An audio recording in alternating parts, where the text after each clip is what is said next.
It is time for our Mid-South Wrestling Review, and we're going to review episode 283, Mid-South Wrestling. This is in 1985. 1985, Rodney West, let's get started. All right, it's February 6th, 1985, opens the program with Jim Ross and Joel Watts as they run down the show, and then we have our opening match. It is Buddy Landell against Brad Armstrong. Brent, what did you think about this one? I liked the match, but did it not seem like Buddy Landell, didn't it just seem like he knew he was fixing to lose that match? Yeah, I kind of got that feeling too. I think the commentary is what got me. The commentary from now at this point, after weeks of kind of ignoring why he was the North American champion, now Jim Ross and Joel Watts now are praising him, are trying to talk him up. After weeks of talking him down or acting like he's not even the ring, just sort of just the person holding the belt. And now they want to try to build him up in this one. That's what I noticed. Yep, too little, too late.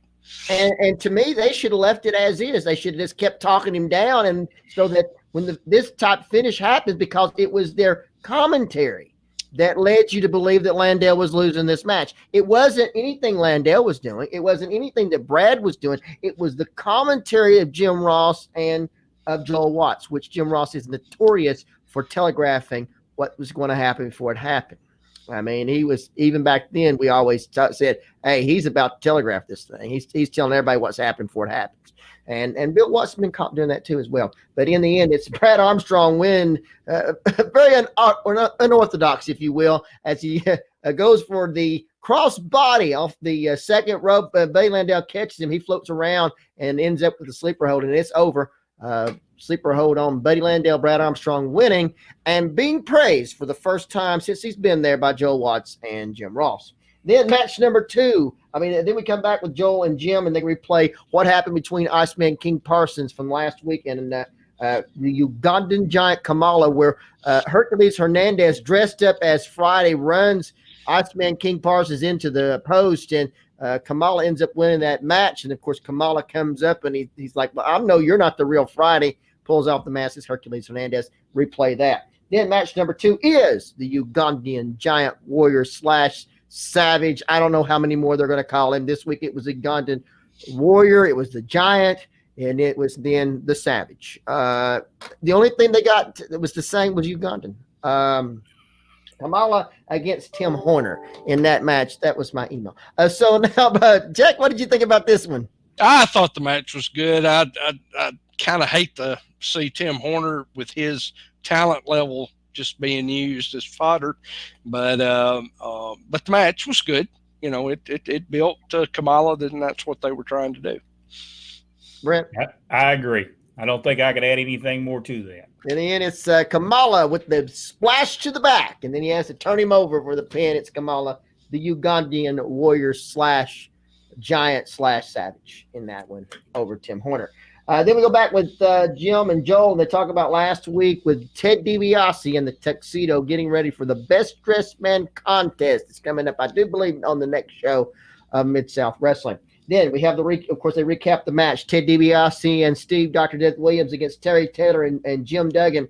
And, of course, that's when Landell came out. Of course, got involved in the match. And actually, Landell's the one that lost the match. How he loses the match he never started. We're still unclear about that. But anyway, Landell ends up with the spear from Jim Duggan, gets beat in the middle. It's 1, 2, 3. Duggan and Taylor. In that, of course, next week they do talk about the Best Dressed Man contest between Ted DiBiase and Jim Duggan. I don't know if you noticed. We'll talk about the next match, and then I'll see if you noticed something about the crowd. Match number 3 was the new North American champion Ted DiBiase against Terry Daniels. Brent, what did you think about this one? This match shows why Ted DiBiase should have been the world heavyweight champion. Yeah. He was making Terry Daniels. He's the only match I saw Terry Daniels ever have that was any good. Yeah. That match was tremendous. I love the way that he comes to the top rope. He misses, and then instead of DiBiase using his finish, he goes and does the Boston. It was the Boston Crab, wasn't it? The Crab, yeah. And to me, that just showed Ted DiBiase just the brilliance of knowing the psychology of the wrestling business. Yep. Yeah. Jack? Oh, I agree. Not much to add to that. Not a Terry Daniels fan, so I'll just touch. DiBiase really doing a great job, working extremely hard. The problem that I'll state it again. I've stated it before. The problem is that DiBiase by himself would have been fine, but it's the idea of Kamala and Akbar and the whole Devastation Incorporated rehash from 1982 and 83, doing it one more time. Yeah. That was DOA, and it leads to one of the worst crowds. They're worse, but down from the previous year. Superdome went from almost a record breaker down to almost 10,000 people. It cut it. Went from 25,000 down to 10 with this match coming up. In the end, it's Ted DiBiase, of course, Brent winning that one with the Boston Crab. My favorite match was the 6-man mixed, I guess, sized match. It was Jack Victory, Little Tokyo, and Lord Littlebrook against the Iceman King Parsons, Little Coco, and Cowboy Lang. Brent, what do you think about this one? I love this match. This match was tremendous. Daniel, one of our supporters, which is watching us right now, he said he loved when our father Ron West does the spot where the little person runs over him, then runs back, and then Dad does the thing where he steps over him. Tremendous spot.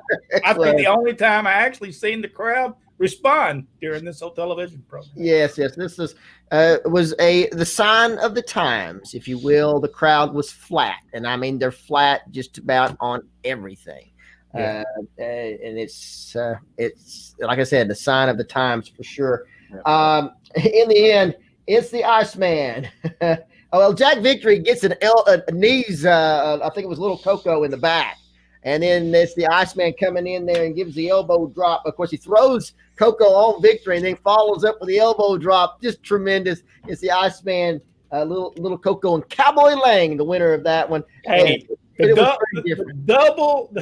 This was we got to talk about this, but the double. Now my mind. Back body drop.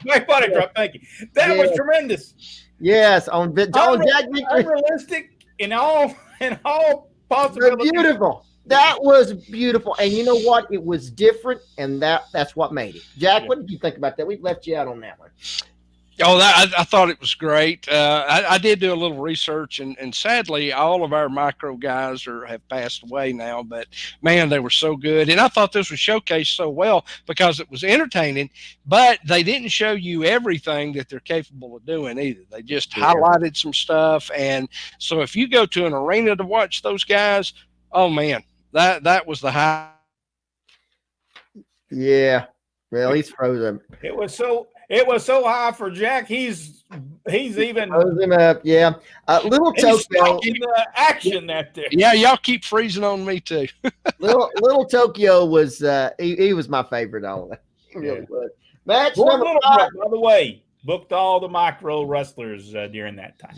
Then we have match number 5. Really never gets started. It's supposed to be Jake the Snake Roberts and Sheik Hercules Hernandez against Jason Walker and Shawn Michaels until the Iceman King Parsons comes out there with the strap and clears the ring. He gets a good pop on Hercules Hernandez, and that's the end of that. They leave the ring after that.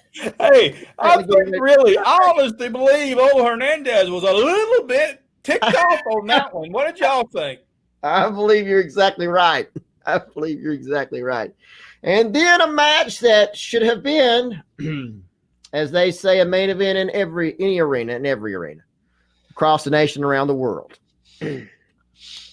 was Steve Dr. Death Williams against Jim Duggan. Jack, what did you think about this one? I loved this match when it was over. Brent, what did you think about this one? Oh, this match was horrible. I would not have allowed this match to go. Hey, listen, I understand that Jim Duggan drew a lot of money there, but based on our look at wrestling, I'm not for sure Jim Duggan would have lasted with Ole Anderson. The answer to that question is no, he would not have. He would not have. It was dismal. But this was all leading up to basically Steve Williams getting his own version of his own glove as he gets his arm wrapped around the turnbuckle on the outside of the ring with Jim Duggan. And of course, then he puts I guess you call it a pad on his forearm from this moment on, and then uses it to load up. That's the gimmick. And I just feel like it was repetitious of just DiBiase doing the glove, and now he's going to be doing the armband. Hey, by the way, in this, I have to mention this though. Jim Duggan never believed that he was the greatest wrestler in the world either. So this just to make sure that he knew he wasn't the greatest wrestler in the world. I'm glad he didn't. Okay, so then in the end, it's Jim Duggan winning with the spear over Steve Dr. Death Williams. Match number 7, Mid-South Television Championship on the line. Hector Guerrero against Terry Taylor, the Mid-South Television Champion. In the corner of Hector is Chavo, and again, just great action. Jack, what did you think about this one? I have been a critic of them as a tag team, of the Guerrero brothers. He's locked up on us. Technical, ladies and gentlemen. I'm back now. You're back. The technical difficulties. But I thought this singles match showed how great they are individually. Yeah. So I really enjoyed this match. Yeah, Brent? Yeah, I can't add no more to that. I thought it was, for what it was a great match.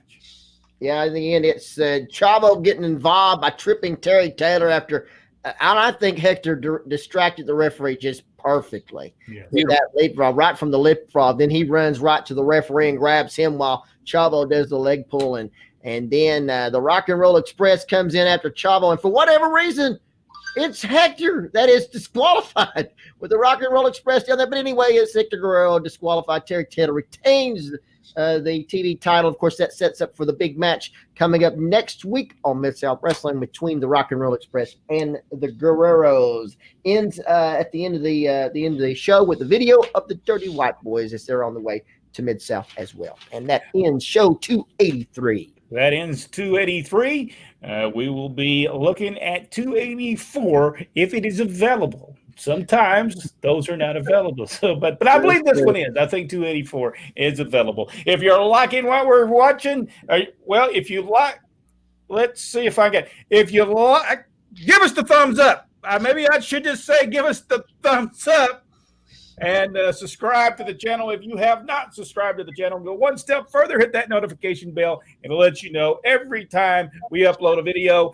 Plus the fact, if I stay away from the camera, it will not get blurry. So that is the one thing we have learned today. Thank you so much, and we'll see you on the next episode of Mid-South Wrestling.